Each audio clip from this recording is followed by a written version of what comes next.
کہتے ہیں یہ جو علی کہتے ہیں کہ میں دنیائے انسانیت کے فیصلے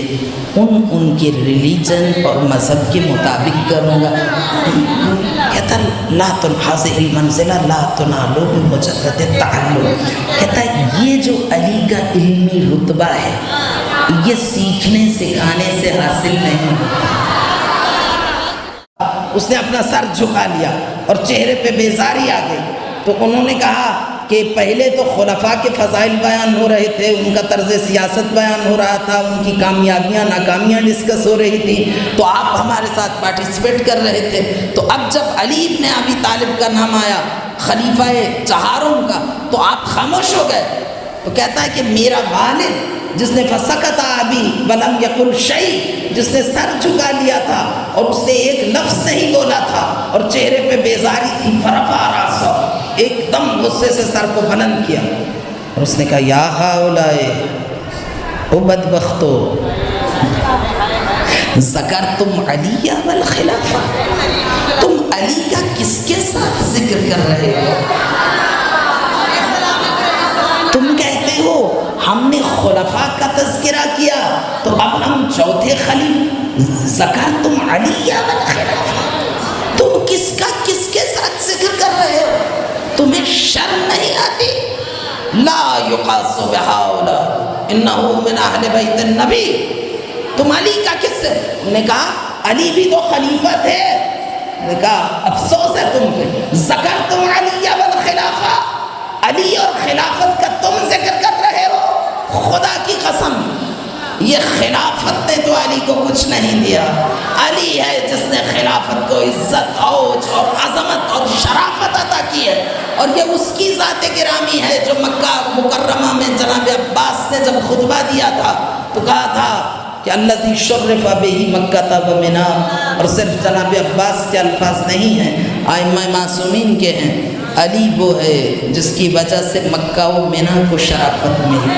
مکہ و منی کو مقام ملا، عظمت ملی۔ تو عرض کر رہی تھی کہ جب کہا جائے کہ یہ وہ فضیلتیں ہیں جو کسی اور کو نہیں ملی تو اس سے مراد یہ نہیں ہوتی کہ وہ فضیلتیں صحابہ میں سے کسی کو، اصحاب میں سے نہیں ملی، خلفاء میں سے کسی کو نہیں ملی، اس سے مراد یہ ہے کہ انبیاء الہی میں سے کسی کو یہ فضیلت نہیں ملی جو علی کو ملی۔ تو وہ فضیلتیں کیا ہیں؟ مولا نے ارشاد فرمایا کہ پیغمبر نے فرمایا یا علی انت اخی فی الدنیا و انت اخی فی الآخرہ و انت اقرب الناس موقفا منی یوم القیامہ و منزلی و منزلک متباجعان کا منزلۃ الاخوین و یا علی انت خلیفتی و انت وزیری و انت ولی، انت الوسی و انت الولی و انت الوزیر، عدوک عدوی و عدوی عدو اللہ و ولیک ولی و ولی ولی اللہ۔ کہ آقا نے 10 فضیلتوں کا ایک ساتھ بیان کیا، اور یہ 10 فضیلتیں وہ ہیں جو انبیاء اعظام الہی کو بھی میسر نہ آ سکیں، اور وہ یہ ہے کہ پاک پیغمبر نے فرمایا انت الاخی فی الدنیا، انت اخی فی الدنیا، تو میرا دنیا میں بھائی ہے، وانت اخی فی الآخرہ، اور آخرت میں بھی تو میرا بھائی ہے، وانت اقرب الناس موقفا یوم القیامہ، اور علی قیامت میں سب سے کلوزسٹ پرسن جو میرے پہلو سے چپکا ہوا ہوگا، تو علی ابن ابی طالب ہے، نہ کسی نبی مرسل کو اور نہ کسی ملک مقرب کو یہ مقام معلیٰ حاصل نہیں ہو سکتا کہ تو میرے پہلو میں اس طرح ہوگا، انت اقرب الناس موقفا یوم القیامہ ویا علی منزلی و منزلک فی الجنت متباجعان کا منزلۃ الاخوین، اور علی جب جنت میں جائیں گے تو بھی میں اور تو ایک ساتھ ہوں گے۔ یہ فضیلت بھی کسی نبی کے لیے نہیں۔ اور پھر انت الولی انت الوسی انت الوزیر، عدوک عدوی و عدوی عدو اللہ، ولیک ولی و ولی ولی اللہ۔ علی انت الوسی، میرا وسی تو ہی ہے، انت الولی، طلوع صبح قیامت تک ولی خدا تو ہی رہے گا، انت الوزیر، میرا وزیر تو ہی ہے، جیسا کہ شہید استاد صفت جعفر فرما گئے تیری مسند پہ غیروں کو بٹھلا دیا، تیری مسند پہ غیروں کو بٹھلا دیا، تو علی و ولی و وسیع رہا، تیری منزلت میں کیا کمی آ گئی؟ تو انتل ولی انتل وسیع انتل وزیر عدوی عدو کا عدوی و عدوی عدو اللہ، علی تیرا دشمن میرا دشمن ہے اور میرا دشمن عدو اللہ، دشمن خدا ہے، ولیوں کا ولی و ولی ولی اللہ، تیرا دوست میرا دوست ہے اور میرا دوست اللہ کا دوست ہے۔ یہ 10 فضیلتیں ہیں جو خدا نے صرف علی کو عطا کی ہیں، رسول گرامی اسلام کی۔ مگر ایک اور فضیلت بھی ہے جو آقا نے قال امیر المؤمنین صلوات اللہ علیہ، آقا نے خود ارشاد فرمایا ان رسول اللہ صلی اللہ علیہ وآلہ وسلم ادخل لسانہ فی فمی وانفتح فی قلبی الف باب من العلم والحکمہ ومع کل باب الف باب ولذالک لو سنیت لی وسادہ وجلست علیہا لحکمت لأہل التوراة بتوراتهم ولأہل الانجیل بانجیلهم ولأہل القرآن بقرآنهم وهذه المرتبہ لا تنال بمجرد العلم ولكن يتمكن في هذه المرتبہ بالعلم اللدنی۔ مولا کائنات نے فرمایا کہ پاک پیغمبر نے ادخل لسانہ فی فمی، جب مجھے زبان رسالت چسائی، زکانی رسول اللہ زکن زکا، تو ہر مرتبہ لعاب رسالت کے ذریعے سے انفتح فی قلبی الف باب من العلم والحکمہ ومع کل باب الف باب ولذالک لو سنیت لی وسادہ۔ آقا نے ارشاد فرمایا کہ ہر مرتبہ جیسے ہی لعاب رسالت میرے منہ میں جاتا تھا، 1000 باب علم کے حکمت کے خالق کائنات مجھ پہ با کرتا تھا، اور ہر باب کے ساتھ 1000 باب اور کھلتا چلا جاتا تھا۔ اور یہ یاد رکھیے گا کہ یہاں سے مراد 1000 سے مراد یہاں پر 1000 نہیں ہے، تکثیر ہے، یعنی اربوں خربوں جتنا آپ ایگزیجریٹ کرتے چلے جائیں۔ تو آقا نے فرمایا انفتح لی فی قلبی انفو مئا من الحکم ابواب من العلم والحکمہ، 1000 باب کھلتا تھا، یعنی لاکھوں کھلتے، ہر باب کے اندر سے 1000 باب کھلتا تھا۔ وَلِذَالِكَ، یوں ہی تو خطیب منبر سلونی کا اعزاز نہیں ملا، تو فَلِذَالِكَ، اور اسی وجہ سے لو سنیت لی وسادہ، اگر مجھے بٹھا دیا جائے تخت پر اور مجھے کہا جائے دنیا انسانیت کے فیصلے کرو، جلست علیہ، اور میں اس پر بیٹھ جاؤں، لحکمت واللہ، خدا کی قسم میں ان کے فیصلے کروں گا، لأہل التوراة بتوراتهم ولأہل الانجیل بانجیلهم ولأہل القرآن بقرآنهم، قرآن والوں کا قرآن کے ساتھ فیصلہ کروں گا، انجیل والوں کا انجیل کے ساتھ کروں گا، تورات والوں کا تورات کے ساتھ کروں گا، پوری دنیا انسانیت کے فیصلے ان کے مطابق کروں گا۔ تو اب اہل سنت جو روایت کو نقل کرتا ہے عالم، وہ نیچے لکھتا ہے حاضر المرتبہ لا تنال بمجرد التعلم۔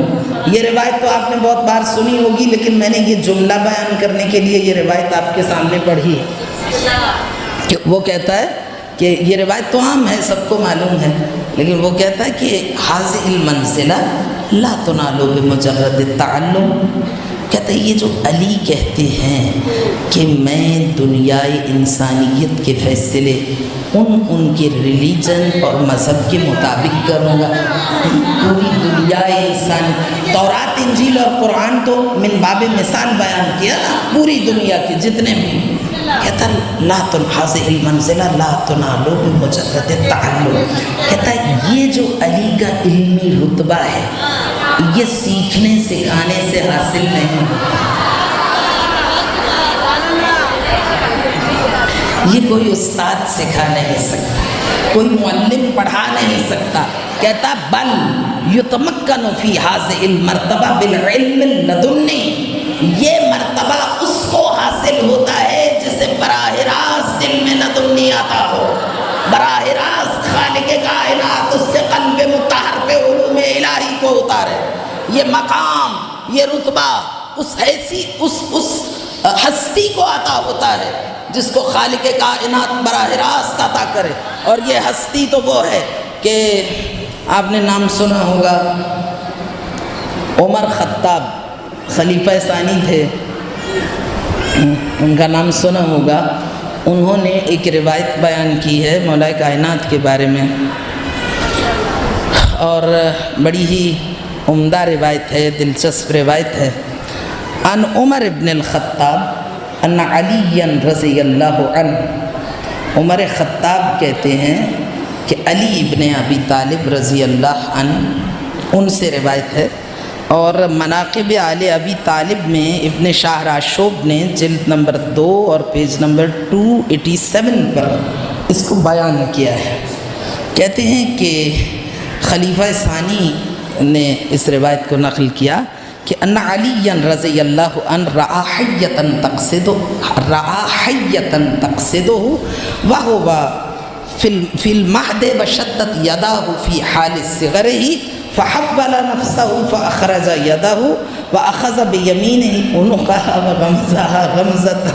حتى أدخل أصابعه فيها وأمسكها فماتت حتى ماتت. فلما رأت أمه ذلك نادت واستغاثت فاجتمع الحشم ثم قالت كأنك حيدر. وہ کہتے ہیں کہ علی چھوٹے سے تھے، گہوارے میں تھے، شیر خوار بچہ گہوارے میں تھا. کہتے فرعا رضی اللہ عنہ حیۃ تقصده وهو في حال صغره وهو في حال صغره وهو في المهد وشدت يداه في حال صغره. کہتے ہیں کہ علی گہوارے میں تھے اور علی شیرخوار بچہ تھے، تو انہوں نے دیکھا کہ ایک بہت بڑا اشتہا ہے، سانپ ہے. رأى حیۃ تقصده، جب انہوں نے دیکھا تو شدت یداہ فی حال صغرہ، ان کے ہاتھوں کو باندھا گیا تھا علی بن ابی طالب کے. جو کہ میں نے عرض کیا بھی تھا کہیں اپنی آڈینس سے کہ ایران اور عراق میں رواج ہے کہ نیو بورن بیبی کو باندھ دیتے ہیں سختی کے ساتھ، اس کے بازو باندھ دیتے ہیں، بدن باندھ دیتے ہیں. اس زمانے میں یہ جھولے وغیرہ اتنے نہیں ہوتے تھے، ماؤں کو کام کرنا ہوتا تھا تو رواج پڑ گیا. بچہ یہ محسوس کرتا ہے کہ وہ کسی بڑی مضبوط آغوش میں ہے، وہ آرام سے سو جاتا ہے، اس کو ٹہلانے کی، اس کو جھولا دینے کی، جھولانے کی ضرورت سے مائیں آزاد ہو جاتی ہیں. ہم نے یہ پریکٹس کی ایران میں. ایران اس کو وہ بازار سے بھی ملتا ہے، وہ لباس وہ بندھا ہوا ہوتا، بچے کو کس کے باندھ دیتے ہیں، صرف اس کا چہرہ اس میں سے باہر رہ جاتا. تو یہ عربوں کا بھی رواج ہے. تو خلیفہ ثانی کہتے ہیں کہ علی اس طرح سے بندھے ہوئے تھے اس لباس میں. شدت یداہ فی حال صغرہ، ان کے ہاتھ بندھے ہوئے تھے اور انہوں نے دیکھا کہ سانپ ہے اشدہا. فحول نفسہ، انہوں نے اپنے بدن کو حرکت دی. فاخرج یدہ، اس لباس کو علی نے چیر پھاڑ دیا، اپنے ہاتھوں کو اس میں سے نکالا. فاخرج یدہ، اور جب ہاتھ کو نکالا اخذ بیمینہ عنقها وغمزها غمزہ، علی نے اپنے دائیں ہاتھ سے اخذ بیمینہ عنقها، سیدھی اس کی گردن پکڑ لی اشتہے کی. وغمزها غمزہ، اور اتنی شدت سے پکڑی. اور اس کے بعد حتی ادخل اصابعه فیہا، بچے نے اپنی انگلیاں اس کی گردن کے اندر پیوست کر دی. وَأَمْسَكَهَا، پیوست کرنے کے بعد اپنے ہاتھ کو روک لیا. حتی ماتت، یہاں تک کہ سانپ مر گیا، اشتہا مر گیا. اور جب وہ مر گیا فَلَمَّا رَأَتْ ذَلِكَ أُمُّهُ نَادَتْ وَاسْتَغَاثَتْ، اتنے میں ماں لوٹ آئی، وہ کہیں گئی بھی تھی. جب لوٹی تو ماں نے دیکھا کہ اشتہے کے چیتھڑے ہو چکے ہیں. تو ثُمَّ نَادَتْ وَاسْتَغَاثَتْ، ماں نے زور زور سے پکارا. فَاجْتَمَعَ الْحَشَمُ، ہمسائے اکٹھے ہو گئے، پڑوسی اکٹھے ہو گئے. اور جب اکٹھے ہوئے تو ماں نے بے ساختہ کہا ثُمَّ قَالَتْ كَأَنَّكَ حَيْدَرَ، یہ تو حیدر لگتا ہے، یہ بچہ حیدر لگتا ہے۔ یہ وہ صفات ہیں جو خالق کائنات نے عطا کیے ہیں، اور یہ خود حاصل کرنے سے انسان کو حاصل نہیں ہوتے،